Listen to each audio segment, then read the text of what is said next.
ပြန်နေလျောက်ရဲ့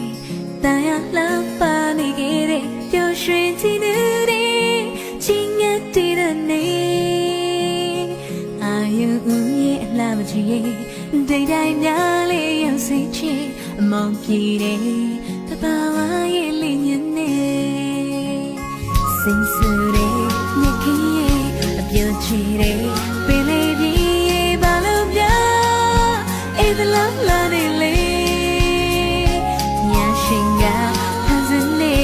ဒီတဘာဝရဲ့အလှပါတဲ့အချစ်မရှိလေ